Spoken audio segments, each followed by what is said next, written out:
শ্রমিক সংকট মোকাবেলায় নতুন করে ৫ lakh work permit visa issue করবে ইতালি। সোমবার দেশটির মন্ত্রিসভার এক বিবৃতিতে এ তথ্য জানানো হয়েছে।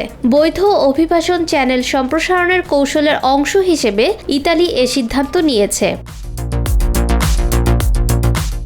২০২৬ থেকে ২০২৮ সাল পর্যন্ত ইউরোপীয় ইউনিয়নের বাইরের নাগরিকদের জন্য নতুন ওয়ার্ক পারমিট ভিসা ইস্যু করা হবে। আগামী বছর মোট ১,৬৪,৮৫০ জনকে অনুমতি দেওয়া হবে। এরপর ধাপে ধাপে ২০২৮ সালের মধ্যে মোট ৪,৯৭,৫৫০ জন নতুন ওয়ার্ক পারমিট ভিসায় ইতালি যেতে পারবেন।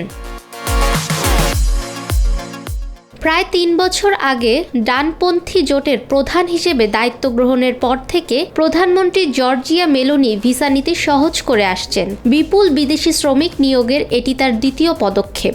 সরকার এরই মধ্যে ২০২৩ থেকে ২০২৫ সালের মধ্যে ৪,৫০,০০০-এরও বেশি অভিবাসীর জন্য পারমিট ইস্যু করার সিদ্ধান্ত নিয়েছে।